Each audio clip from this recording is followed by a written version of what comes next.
Good afternoon and welcome back to our daily video update, where today I'm going to be doing a bit of a deeper dive into the consumer poll that we ran a couple of weeks ago as part of the Bucket List Reboot marketing initiative.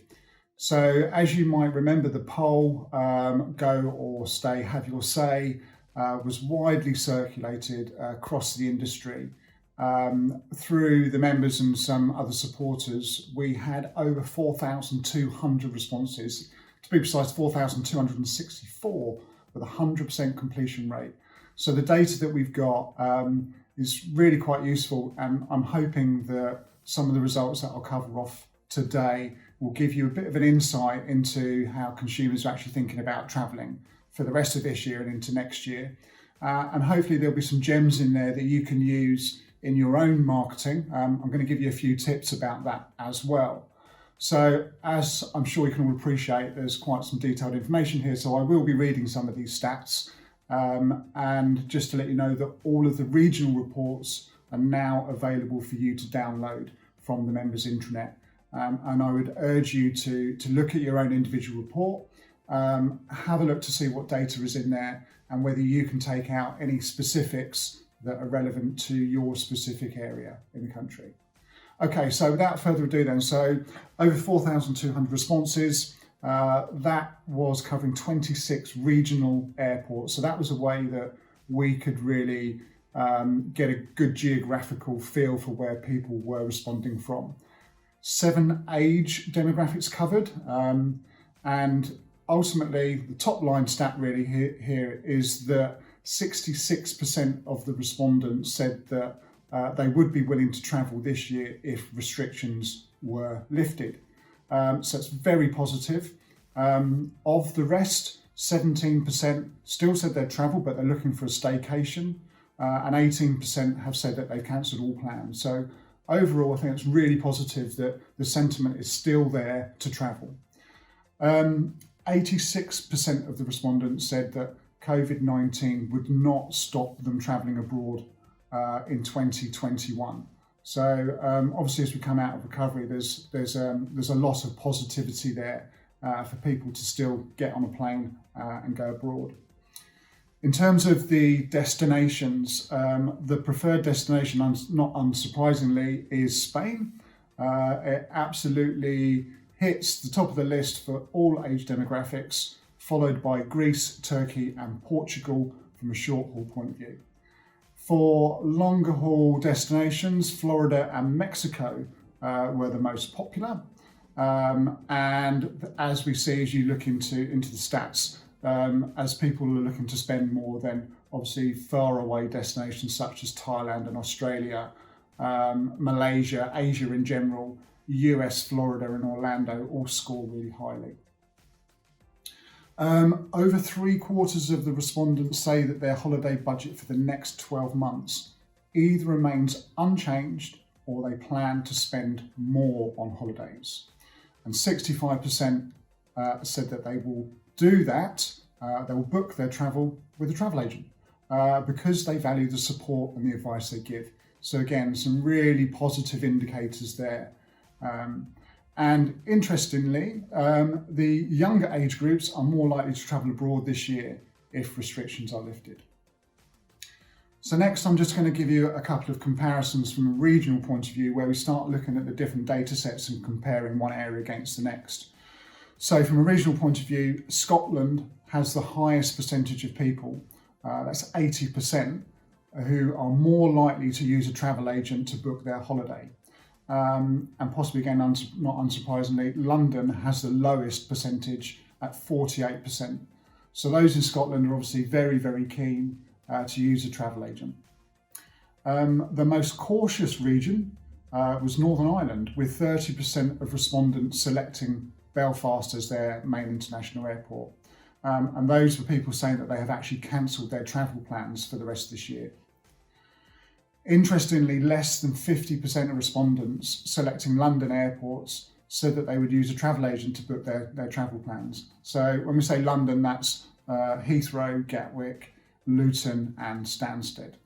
Okay, so looking at age comparisons, Now, this was really interesting that the under 30s are at least twice as likely than any other age group to increase their holiday budget over the next 12 months because of COVID-19, and are also more than twice as likely to not let COVID affect their decision of where to travel.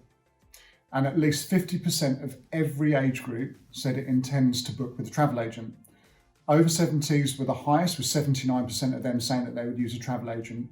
But really interestingly, there seems to be a significant shift in the younger age groups who are looking to book with a travel agent, with 57% of the under 20s and 30s, 57% of the under 20s and 53% of the 21 to 30 year olds who said that they would book with a travel agent. So general attitudes towards travel this year and next. Of those still intending to travel this year, 45% are still cautious about doing so because of either health and safety or money. So I think we can take from that there is still a big need to reassure travellers or customers wherever possible, and that could come across in your messaging, in your marketing and your communications. So in terms of budgets, 72% overall have said that their budget is unchanged, with 5% intending to spend more and 23% intending to spend less. So those who are intending to spend more, 49% intend to also travel more in the future. Now, this could be a really good indicator that next year, in terms of bouncing back, people are going to be more likely looking for additional holidays, so secondary holidays, so outside of their main holiday.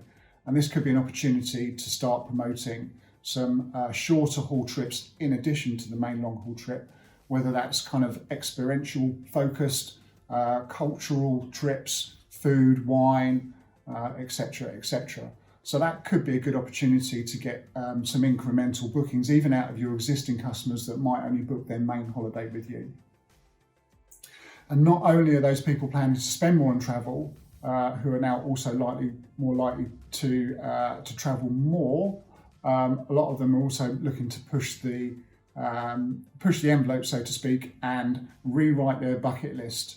So 70% of those people will be looking for exciting trips for next year, but also booking them through a travel agent. Okay, so there's a kind of a summary of some of the comparisons that we were able to see using the data. So the next bit then is really just to give you some marketing tips of how you can use that data. So first and foremost though, what I really urge you to do is to have a look at your own regional report and see what information you can garner out of it. So from my perspective, what I would be doing is starting to look at the different demographics and they're willing to travel now and in the future. And start asking yourselves whether you might need to diversify your product offering. Whilst I know our members have a high proportion of older travellers that are booking with them, the data showed that there is also a great opportunity here to start targeting a younger audience. Not quite necessarily the millennials, but even the under 20s or 20 to 30 year olds. And in doing so, you need to be thinking about your product offering, but also your messaging and your imagery in order to attract that audience. It's really important to think that one size does not fit all. So in terms of doing that, you're going to need to start to segment your audience, your database, and not necessarily put the same messaging campaign out to everybody. If you can, using your data, try and understand the different types of customers that your marketing is going out to and adjusting everything accordingly. As I alluded to before, I think there's an opportunity here to start looking at secondary holidays and whether there's an opportunity there to create a campaign specifically around short breaks. Not necessarily just city breaks, but it could be sort of 4, 5, 6 day type trips and even multi-generational, because I think everybody, once we come out of lockdown, is going to be wanting to spend more time with their family and friends. And there could be an opportunity there to adjust the marketing accordingly. Next thing to think about is social media and digital communications. Now, obviously, digital communications has become really important in lockdown. I'm sat here at home videoing you now, and I'm sure many of you are using your mobiles and the tablets, etc., to use things like Zoom to keep in contact with not just your customers, but also your friends and your family. And I expect this is going to be something that will continue. But you can also see it as a positive that those that might have struggled with using digital tools in the past may now be more familiar with using something like Zoom or social media. And I think therein lies an opportunity. But in doing so, you need to start thinking about how you can grow your social media communities, your audiences, and not just relying on the people that follow you currently. And there's lots of tips and tricks that will enable you to do that. But that is also something that we can help you with some of the marketing campaigns that we've got lined up.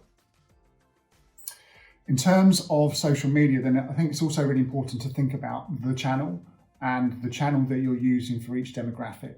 For example, Facebook is a social media platform that is well used by an older audience, whereas Instagram is more likely to attract a younger audience. So do think about your social media footprint and what plans you have to expand that to start attracting a different demographic. Health and safety is something that came out in the stats from the survey, and the importance that there is going to be to reassure people about how safe it is to travel once again. And that isn't just through the airports, etc., but it's also in the hotels and in the resorts, etc. So think about how you might be able to weave that message into your communications and not just necessarily be focusing on price as the message to use in your marketing. It's going to be really about instilling confidence in the consumer. And the different consumers, different demographics are going to need reassuring in different ways. Final thing then really is to maybe think about running your own survey. So sure, we've done this kind of a high level, taking a snapshot across the country. And there were only 10 questions, and within those 10 questions, there's plenty of data to look at. But it might be a good idea to run your own survey. And you can do simple things such as running a short poll on your Facebook group, for example, or using something like we did with SurveyMonkey, which is a very simple tool to use to put a slightly longer survey together. In doing so, just be mindful of not putting too many questions in place, making the answers very simple, and ideally making it anonymous because you're more likely to get more people responding. So that's really it from me today. I hope you get a lot out of the survey. So please remember, all those regional surveys and the full survey report is available on the intranet for you to download and have a look through. And please look out for our next marketing campaign, which will launch hopefully at the start of next week. It's the next instalment of the Bucket List Reboot campaign, which has got a real great fun element to it. That we think will really help you engage with your customers and put a smile on their face. So more on that shortly, but thank you very much for listening today. If you do have any questions about the report, then please email us marketing@advantagetravelpartnership.com. Thanks, bye.